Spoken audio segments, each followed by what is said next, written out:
Good morning, this is Desiree from An Empowered Woman and Homework, and this is our coffee and conversation. And what it is that we design it more of a conversation that's being led by an individual, as opposed to a heavy-duty training, or heavy-duty webinar, because we have a lot of that. But the good news is that you still, through this conversation, can walk away with actual things that you can do to move yourself forward. And since all of us have become these wonderful Zoomers, Zoom stars, that it's really important for us to know how to look best on Zoom and the things that we can use in our homes, because it's new to many, many people. And so now that and not only people that are attending, but people that are presenting.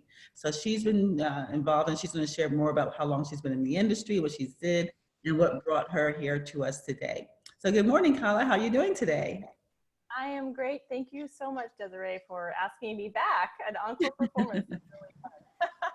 And I just yes, well, it's great information. So you're doing amazing, with like just getting it all figured out and trying it. And so, yay, Desiree. Yeah. It's a process. It is a process, but we're all kind of going through it because everybody is getting thrown into the Zoom ocean right now. So yeah, so I'm Kala Philo, and my company is Mirror Your Brilliance on Video.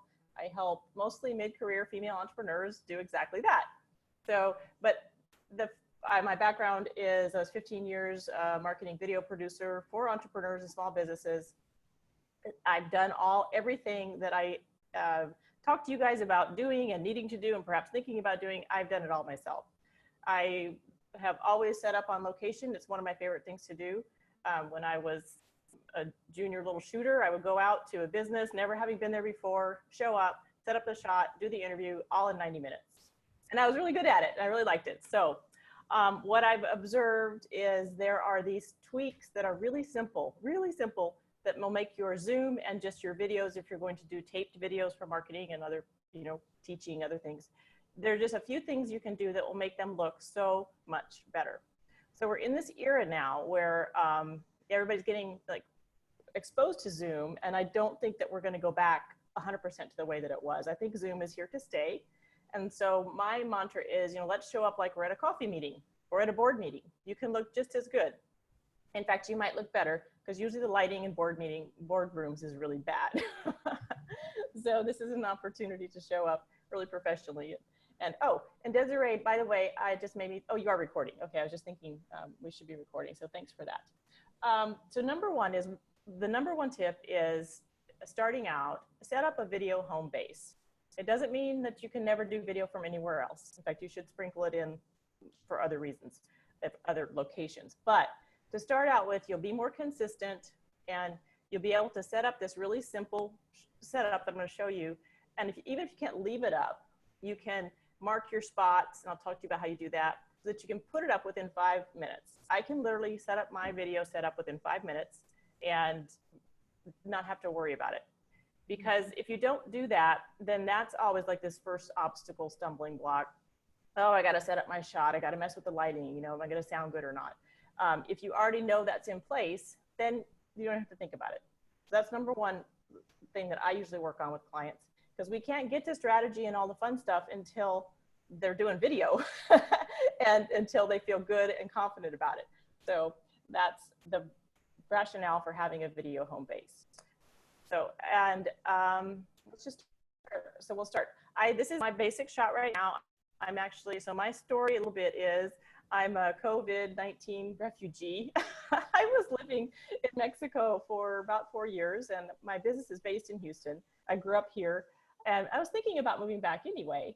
But so I came back for my niece's wedding, and I thought I'll try it out for a few weeks. I'll network, see how it goes. And then my lease was going to be up in Mexico anyway, and I thought I'll just decide then.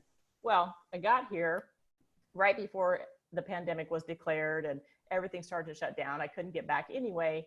So, fate has shoved me off the fence and into Houston, when I'm really very happy to be here. It's really an amazing community, and it's so fun after living in Mexico, which was great. But now I can actually, after we can have meetings again, have these meetings with other entrepreneurs. So it's really awesome. So that's all the way of saying I'm in an Airbnb right now, and just had to set up my shot. So I'll show you what I did. So this is the shot setup, and I thought what I would do is turn off everything that I've done to create this shot and then rebuild it for you. Does that sound good? Yes, fantastic. Questions before I start? No. Okay. So, and also I always forget to do this, so I just did it first. My email's in the chat, and also there's a link to a guide, an email guide that will take you through all these steps, so you don't have to worry about necessarily taking notes right now unless you want to. Okay? All right. So first thing I'm gonna do is, this is composition, going away, turn off all the lighting. It's always good to see befores and afters.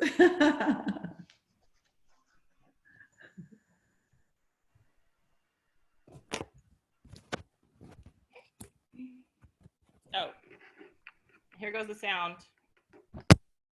So that's no mic, no lights. If I really wanted to get real, I could show up in my jammies with my hair in a top knot or something.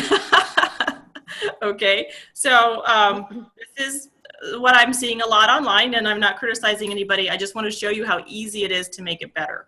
Okay, so the first thing, the easiest thing you can do, even if you can't mess with your lighting, is just get your laptop up a little bit. And the way we do that is with some books. And Desiree had this great idea last time of using just a Kleenex box, you know, or a shoe box perhaps. So just put your laptop on top. Okay, so right there, you're already, it's more like I'm sitting across from you at coffee, right? Because if I was having coffee with you, I would never be looking up at you like this, would I? And I would also never like look down on you at a coffee meeting. I would be across from you, social distance, and like this, okay? So, and the other thing is, where do you want to put your face in the frame? So there is this, oh, let's just do the audio.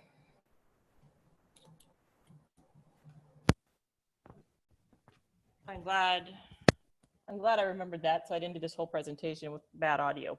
So did you guys hear the difference now? Yes. Is that yes, better? Yeah. And Okay. most of us have those buds with our iPhones or things of that type. Most of them have that. Yeah, Laura's Right. Exactly. Yeah. So just, these are Urban Ears. I think they were $30. Experiment with what you have, but even inexpensive ones will make a big difference in a Zoom call, because not only do you sound better, but the noise behind you, and some of us are living now, you know, spouses are working from home, kids are around, dogs, you know, whatever. It will block out some of that background noise, and that'll help the other participants in the Zoom meeting. Okay. So let's do composition, and then we'll do lights, because now that I'm sitting in the dark, it's bugging me. Okay, but composition.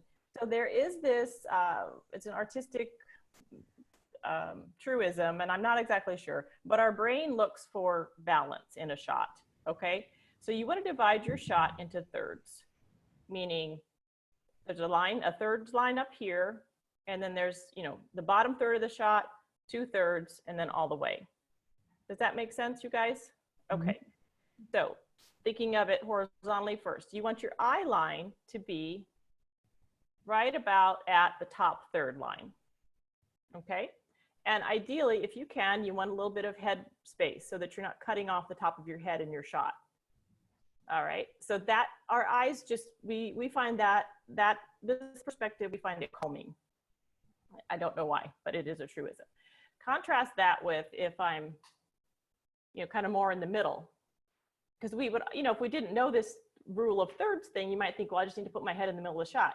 Well, you look a little bit short, kind of, you know, it's not, that's not how, again, normally if you're in a coffee meeting, you're positioning yourself so you're really kind of seeing the other person like this.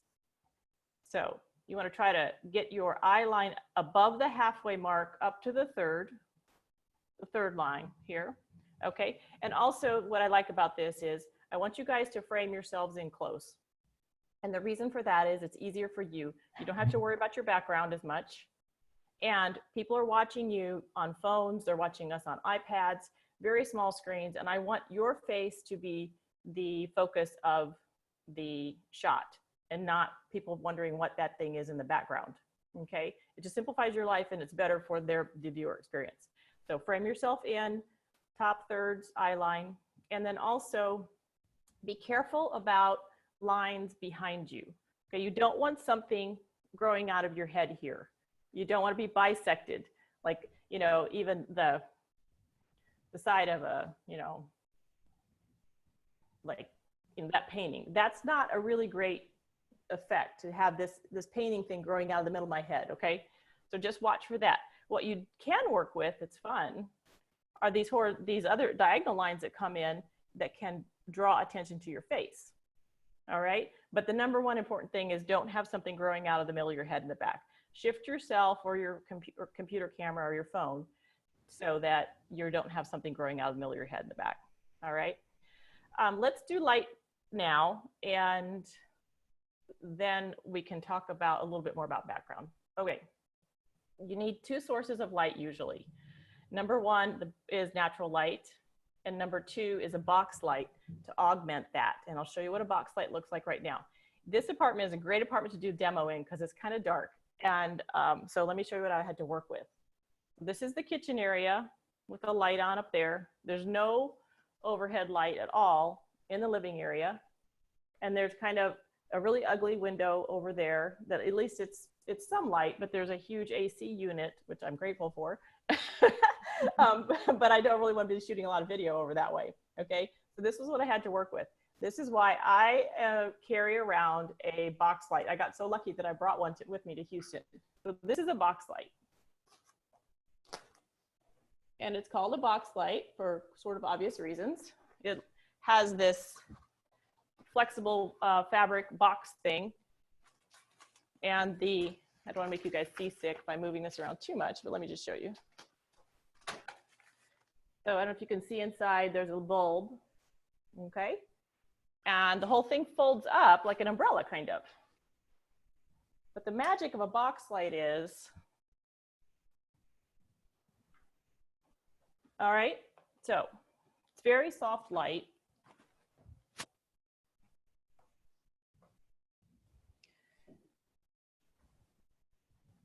And it's more flexible. You can move it around. Now compare that to what I was sitting with before.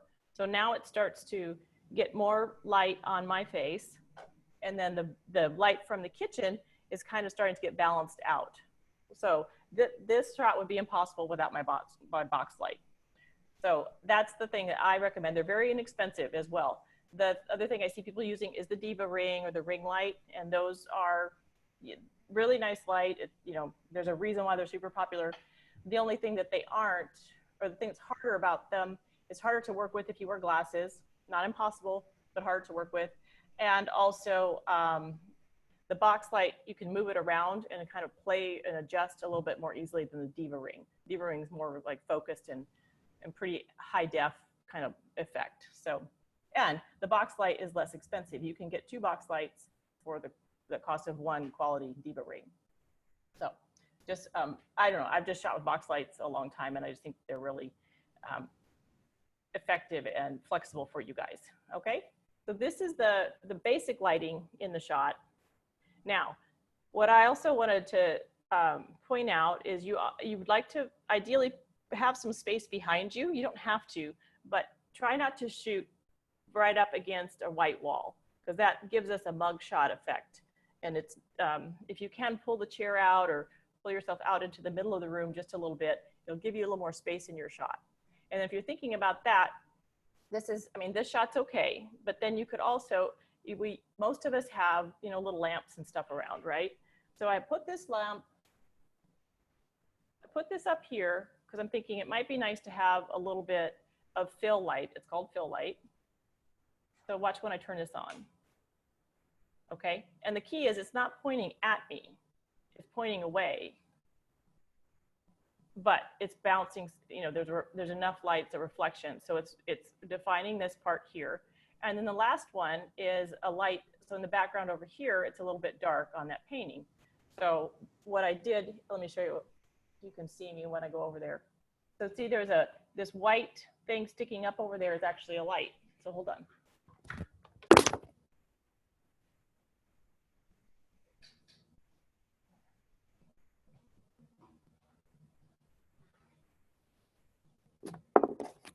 Okay.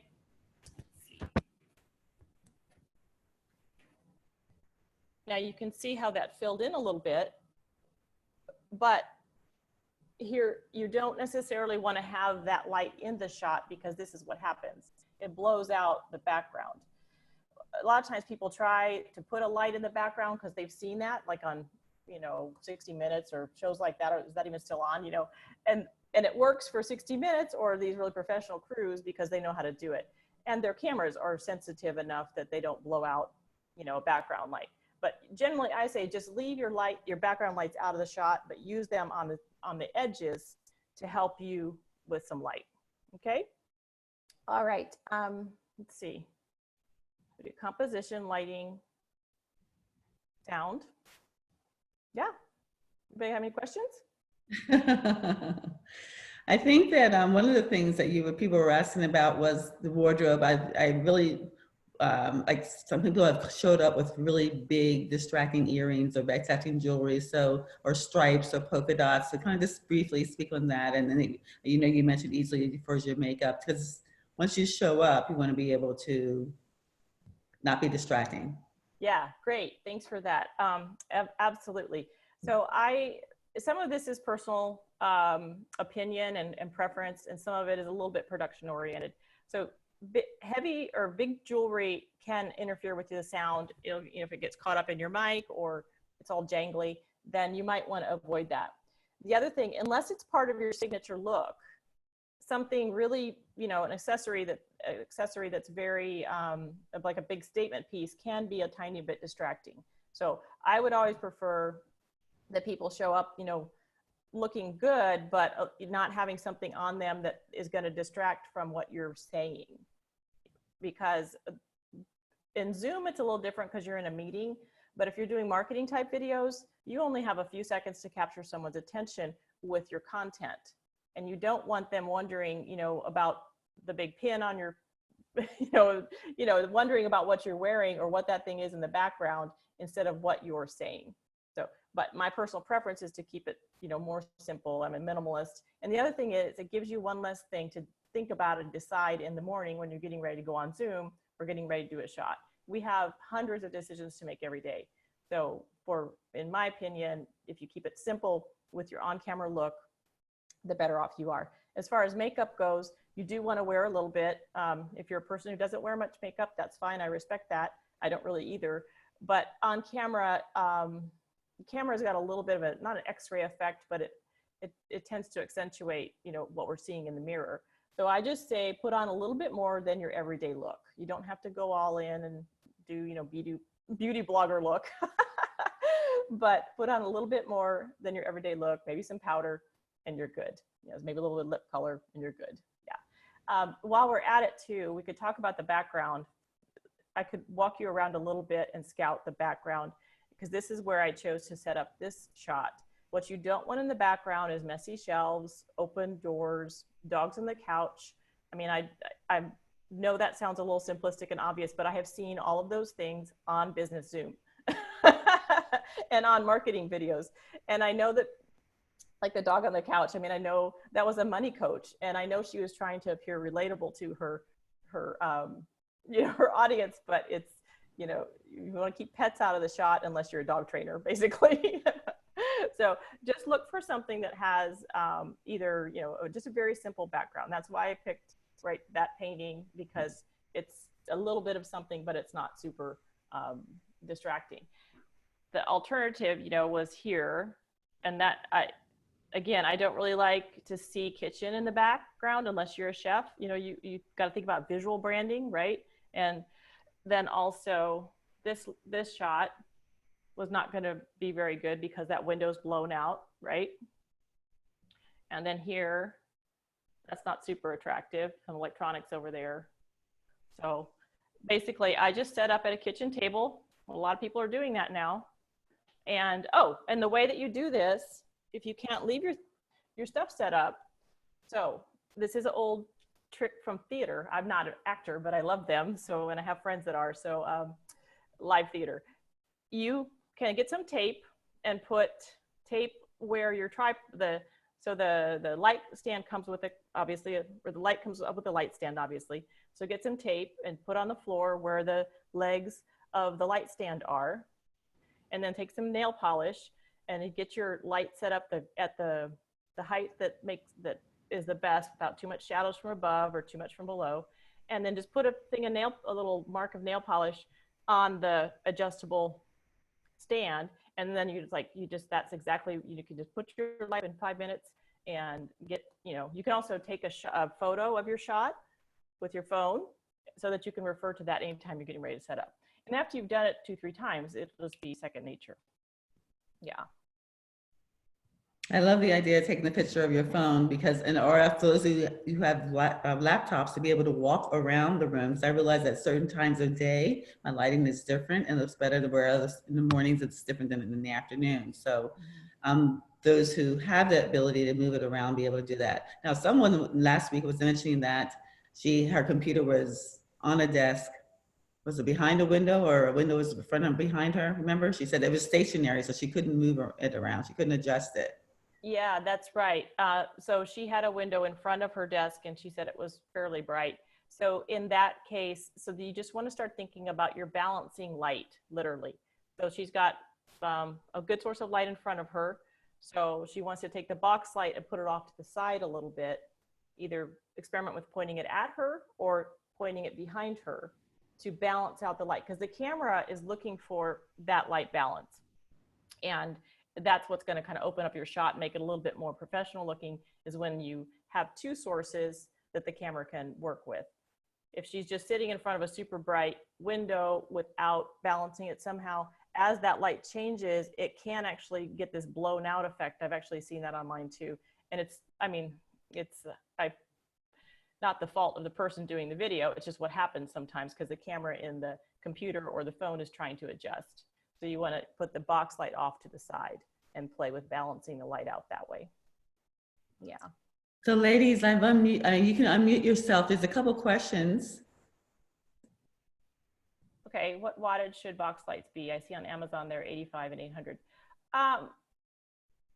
So most of the box lights come with light bulbs. And I just start with that. If you have the choice or you want to, I would go ahead and do the higher wattage, because the higher wattage is going to obviously give you, more like a brighter, cleaner light, and that it's easier to tone that down than it is to add to.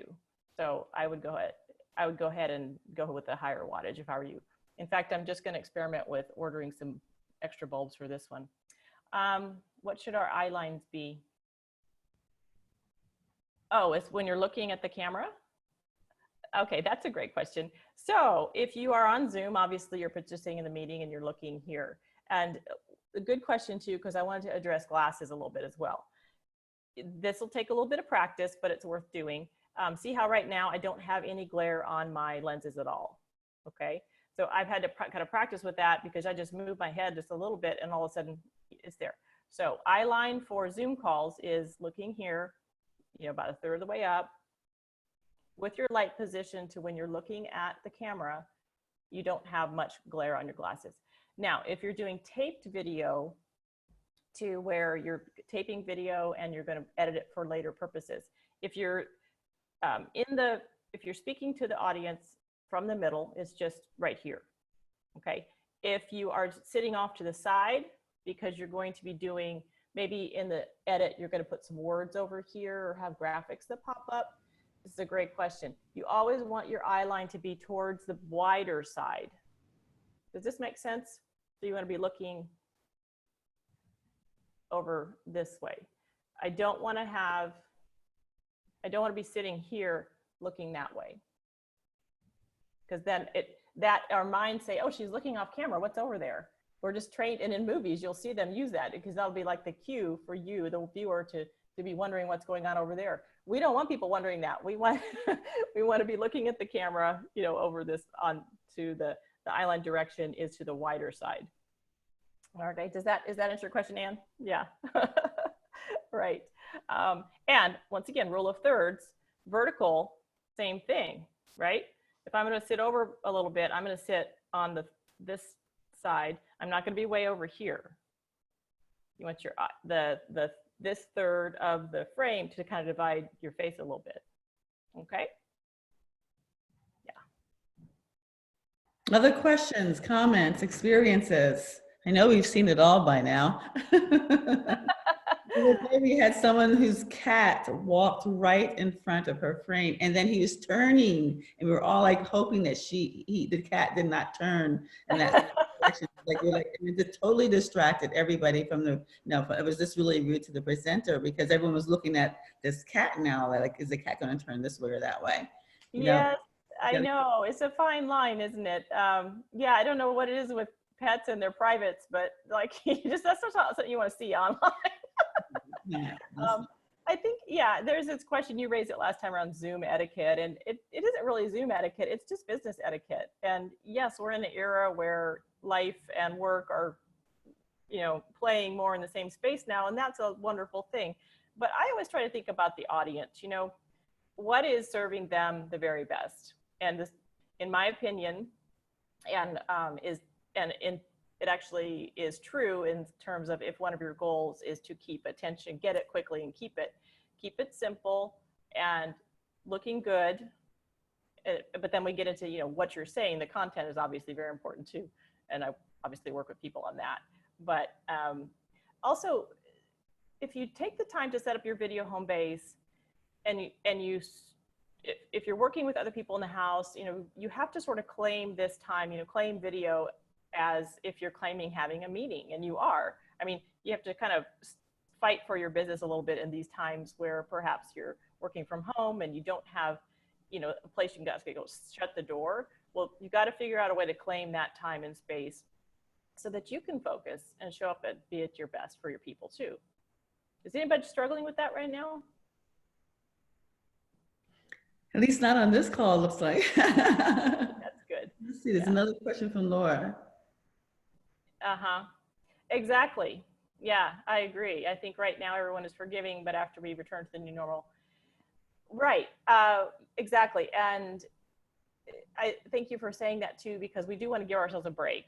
There's a lot of pressure in general right now on the home front. So yes, give yourself a break. But I think if you start to show up right now, and this is the way you do it with a really simple setup, then when everything settles down back to the new normal, you're going to be the person who's standing out as having her stuff together, keeping it PG. But but yes, I agree with you, Laura.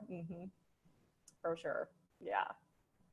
Any other questions, thoughts? Okay. Do you want me to talk a little bit about like if you're doing video, how this can help you if you're doing video for marketing, if you're going to do videos that you tape going forward? Yes. Do you have interest in that? Yeah. Yes. So my number one tip around that, and this also helps you having your video home base, is batch those videos.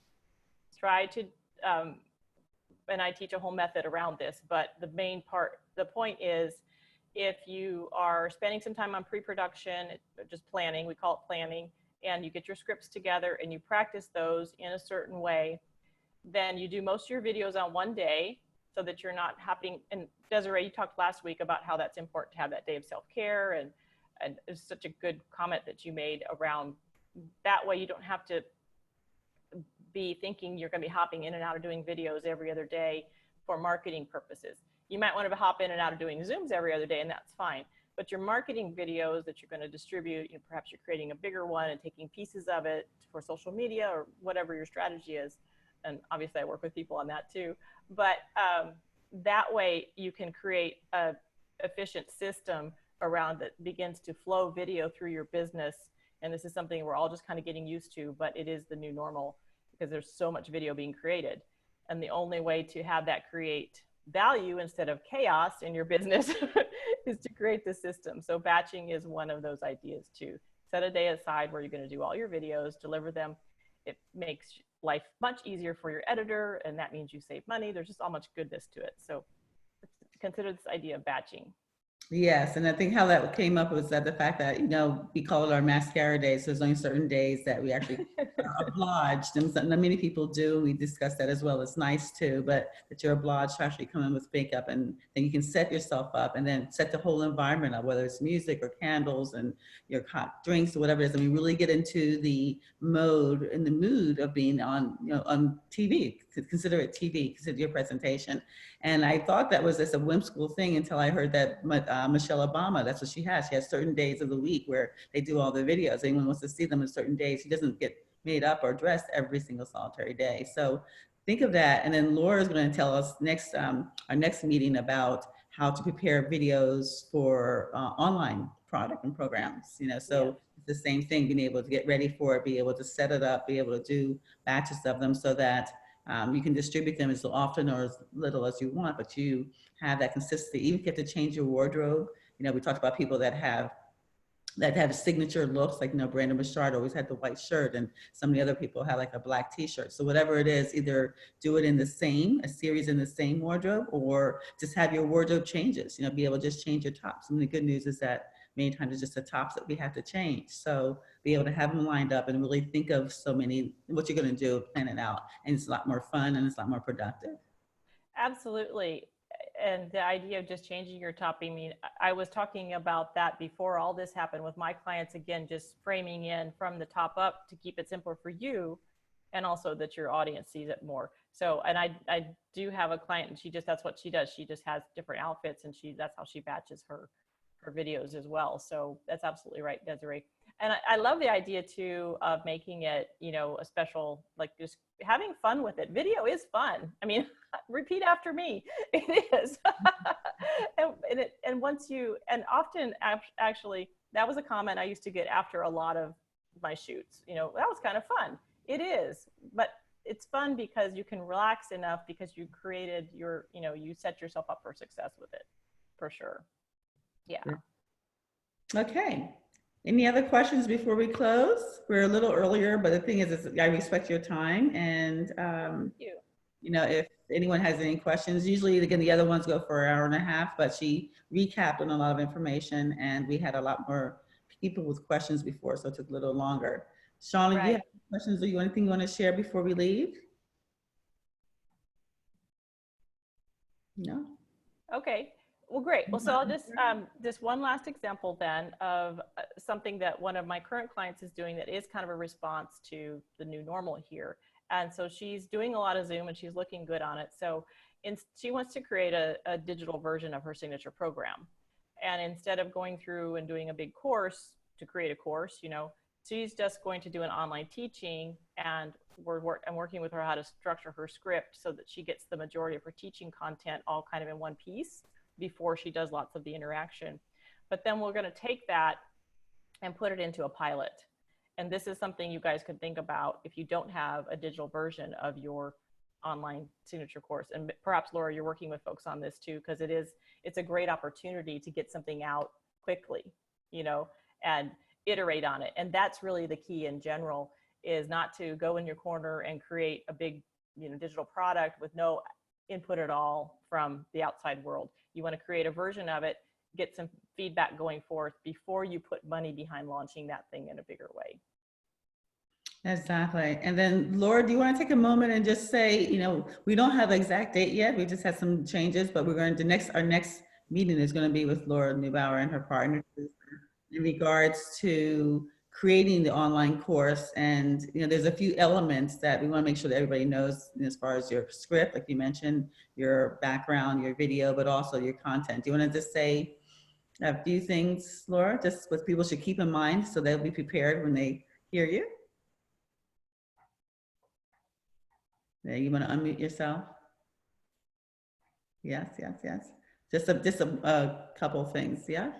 Shall I unmute you then? I'll unmute you, okay. I shouldn't have got you unmuted.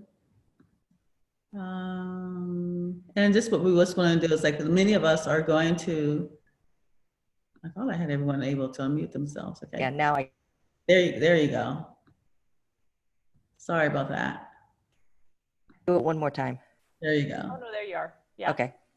Yeah, I think this is very valuable because when we talk about course creation, we talk about 4 key elements, and that's the instructor being right on, the content being great, and then the video and the audio. And you must have those 4 in your course creation to have a successful course. You know, if you're not looking good and all the other 3 components, you're going to lose your audience and it's not going to be a premium product. You know, if the audio is bad, but the video looks good, you know, and if the video and audio looks great, but your content is bad, then that's not a good course. So you need all 4 to be successful. So that's what we're going to talk about next week. Fantastic. Can't wait. Can't wait.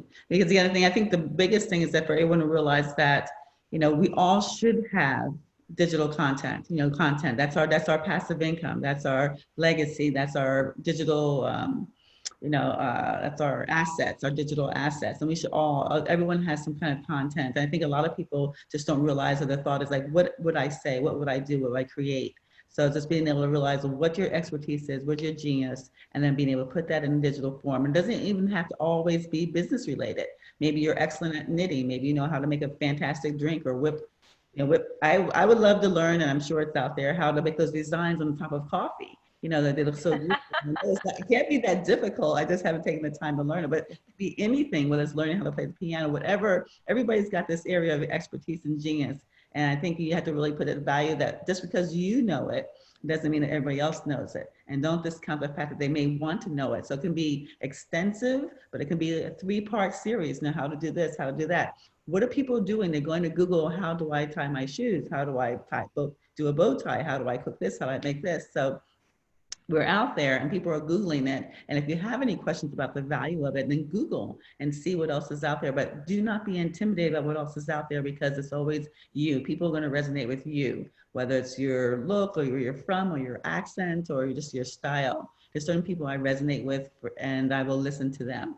So it could be something that you do to monetize, but also be something you do as a lead gen. As people say, oh, I want to know more about that person. I want to know what they're doing and go further with your website and so forth. Or it could be something you can actually utilize to monetize. So we're going to cover all of that with Laura. But thank you so much, Kala, because this is the first thing we need to do is show up looking good, sounding good, and feeling good.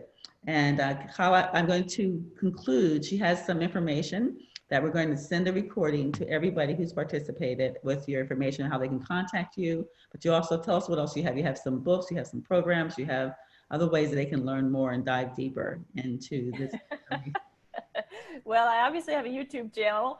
Yes, it's Mirror Your Brilliance on video. The company name is Mirror Your Brilliance on video because that's what we're doing. And the YouTube channel is Mirror Your Brilliance on video. The website has, on the homepage, you can go there and sign in for the super simple guide to your video home base. I also put a link in the comment file here. And I have several ways I work with clients. I do I used to do website design as well, and my background's marketing. So I will do like a consultation as to how you can, what kinds of content you should start be thinking about, how to easily start to insert that into your business, depending on your social media channels that you want to be more active in. And then of course, private coaching as well. I also do, one of my favorite things is just a fun two meetings online where I help you do this at your place. Now I don't come there obviously, but we do it via Zoom, and I was doing this before Zoom became the thing.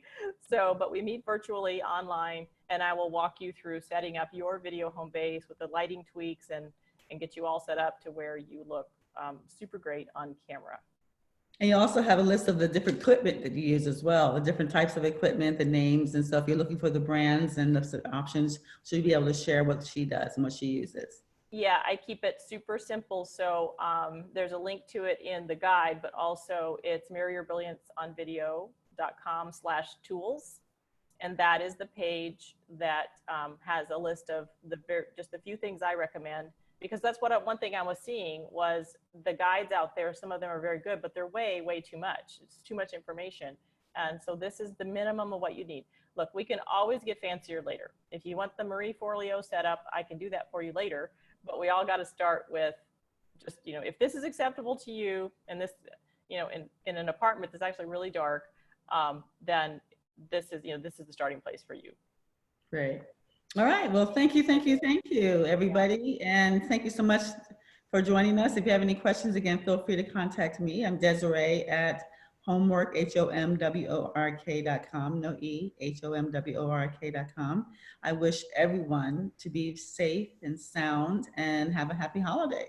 Yeah, thanks, Desiree. Thanks, ladies. Thank you. Bye for now.